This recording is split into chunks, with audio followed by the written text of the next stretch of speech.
சற்று நேர சிந்தைக்காய் தெரிந்து கொள்ளப்பட்ட வேத பகுதி ஏசாயா 31வது அதிகாரம் 5வது வசனம். ஏசாயா 31:5. பறந்து காக்கிற பட்சிகளைப் போல சேனைகளின் கர்த்தர் எருசலேமின் மேல் ஆதரவாக இருப்பார்.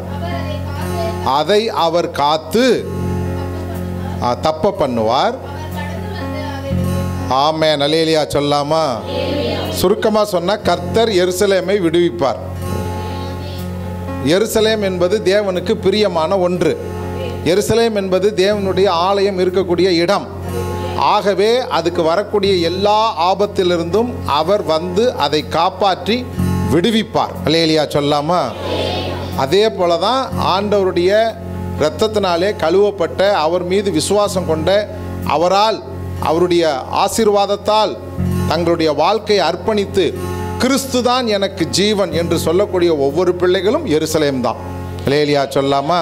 அப்போ எருசலேம் மேலே தேவன் பிரியமாக இருந்தால் என்ன ஆபத்துகள் வந்தாலும் பறந்து வந்து காக்கிற பட்சியை போல கர்த்தர் எருசலேமை பாதுகாப்பது போல, அதை தப்புவிப்பது போல உங்களையும் என்னையும் அவர் தப்புவிக்கிறவராய் இருக்கிறார். அல்லேலூயா சொல்லாமா?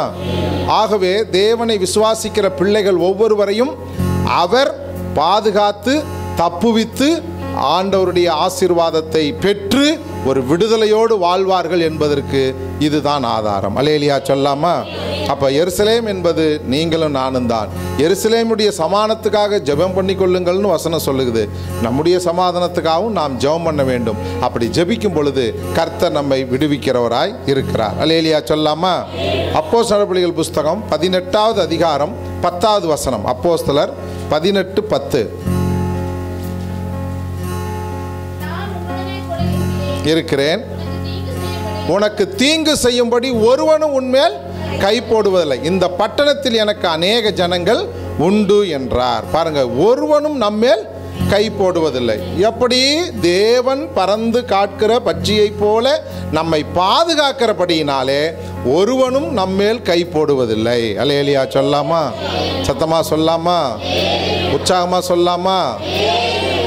ஒருவரும் உங்களை தொட முடியாது. தேவன் உங்களை பாதுகாக்கிறவராய் இருக்கிறார்.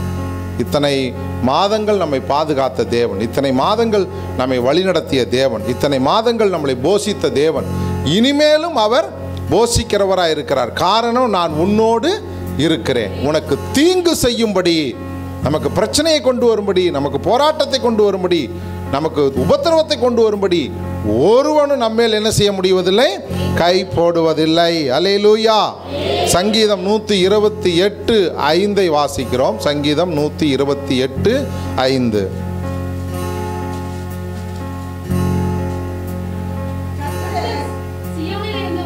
கர்த்தர் சியோனிலிருந்து உன்னை ஆசீர்வதிப்பார். நீ ஜீவனுள்ள நாளெல்லாம் எருசலேமின் வாழ்வை காண்பாய். அல்லேலூயா சொல்லாமா? பாருங்க, அந்த எருசலேம் வந்துகிட்டே இருக்கு பாருங்க. நீ ஜீவனுள்ள நாளெல்லாம் எருசலேமின் வாழ்வு. எருசலேமின் வாழ்வு என்பது பரிசுத்தமான வாழ்வு. அல்லேலூயா சொல்லாமா? எருசலேமின் வாழ்வு என்பது சமாதானமான வாழ்வு. எருசலேமின் வாழ்வு என்பது எத்தனை எதிரிகள் வந்தாலும் எருசலேமை இதுவரை யாரும் வீழ்த்தியதாக வரலாறே கிடையாது. அல்லேலூயா சொல்லாமா?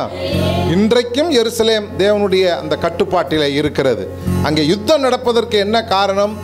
தேவனுடைய ஆலயம் கட்டப்பட வேண்டும், அப்பொழுது கர்த்தருடைய வருகை வரும். அல்லேலூயா சொல்லாமா? அந்த தேவனுடைய ஆலயம் கட்டப்படுகிற இடத்துல இஸ்லாமியருடைய மசூதி இருக்கிறது. அந்த மசூதியை கைப்பற்ற வேண்டும். அல்லேலூயா சொல்லாமா? 2 பேருக்குமே புனித தலம்தான்.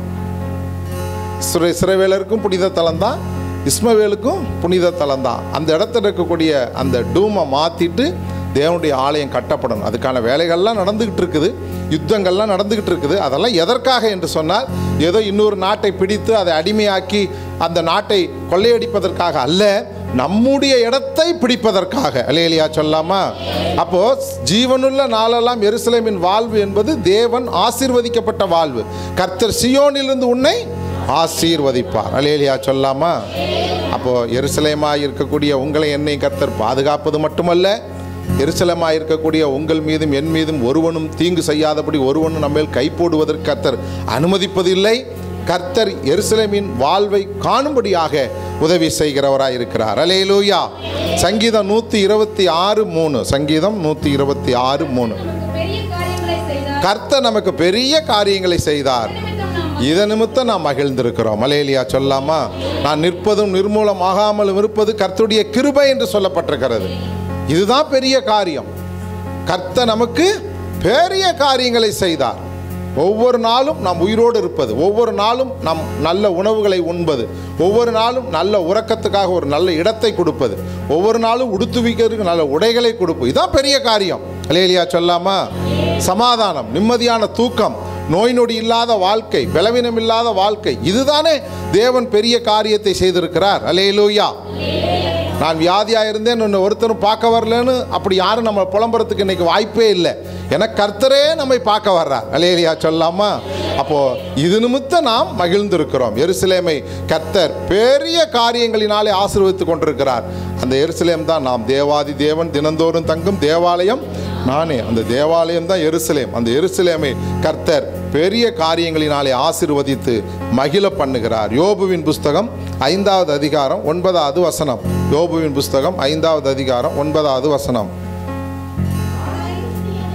ஆராய்ந்து முடியாத பெரிய காரியங்களையும் எண்ணி முடியாத அதிசயங்களையும் அவர் செய்கிறவராயிருக்கிறார். அதான் எருசலேமினுடைய வாழ்வு. அல்லேலூயா சொல்லாமா? எருசலேமை கர்த்தர் ஆசீர்வதிப்பது எப்படி? ஆராய்ந்து முடியாத பெரிய காரியங்களும் எண்ணி முடியாத அதிசயங்களையும் அவர் செய்கிறவராயிருக்கிறார். அல்லேலூயா சொல்லாமா? சத்தமா சொல்லாமா? ஆதியாம் புஸ்தகம் 26:28. ஆதியாம் புஸ்தகம் 26:28.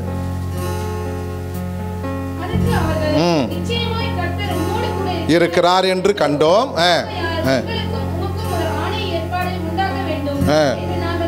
ஆமென். கர்த்தர் நம்மோடு நிச்சயமாக இருக்கிறார்னு உலகத்துக்கு தெரியணும். அல்லேலூயா சொல்லாமா? நாமளே பலவீனப்பட்டுட்டு இயேசு கிறிஸ்து உனக்கு சுகம் தருவார், நீ சர்ச்சுக்கு வானா யார் வருவா? யாரும் வரமாட்டாங்க. நாம் கர்த்தரோடு நிச்சயமாய் கர்த்தர் உம்மோடு இருக்கிறார். அல்லேலூயா சொல்லாமா? அந்த வசனத்தை உறுதிப்படுத்தி கொள்ளணும். உங்களோடும் எங்களோடும் கர்த்தர் நிச்சயமாக இருக்கிறார். அப்படி இருந்தால் அந்த இடத்துல ஒரு ஆசீர்வாதம், அப்படி இருந்தால் அந்த இடத்துல ஒரு மகிழ்ச்சி, அப்படி இருந்தால் அந்த இடத்துல ஒரு நன்மை, அப்படி இருந்தால் அந்த இடத்துல ஒரு ஆசீர்வாதம், இதெல்லாம் தேவன் நமக்கு கொடுக்கிறார் என்று சொன்னால் கர்த்தர் நம்மோடு நிச்சயமாக இருக்கிறார். அல்லேலூயா சொல்லாமா?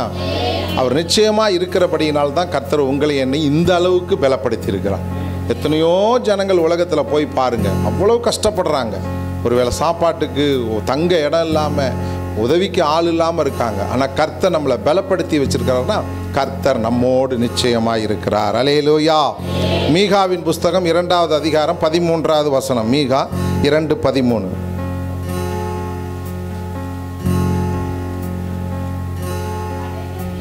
தடைகளை நீக்கி போடுவர் உங்களுக்கு முன்பாக நடந்து போகிறார். அவர்கள் தடைகளை நீக்கி வாசலால் உட்பிரவேசித்து கடந்து போவார்கள். அவர்கள் ராஜா அவர்களுக்கு முன்பாக போவார், கர்த்தர் அவர்கள் முன்னணியில் நடந்து போவார். அல்லேலூயா சொல்லாமா? தடைகளை நீக்கி போடுகிற இயேசு கிறிஸ்து நமக்கு முன்பாக செல்கிறார். அவர் எருசலேமை எப்படி பாதுகாக்கிறார் என்று சொன்னால் தடைகளை நீக்கி போட்டு பாதுகாக்கிறார். ஆகவே உங்கள் வாழ்க்கையில் எந்த தடைகள் இருந்தாலும் அதை தேவ சமூகத்தில் ஒப்புக்கொடுங்கள். அந்த தடைகளை நீக்கி போட்டு கர்த்தர் உங்களை அற்புதமாய் வழிநடத்தி சொல்வார். அதிசயமான காரியங்களை செய்வார், பெரிய காரியங்களை செய்வார். நிச்சயமாய் கர்த்தர் உங்களோடு இருப்பார். ஒருவனும் உங்கள் மீது கை போடுவதில்லை, தீங்கு அணுகுவதே இல்லை. கர்த்தர் சீயோனிலிருந்து உங்களை ஆசீர்வதிப்பார். அல்லேலூயா.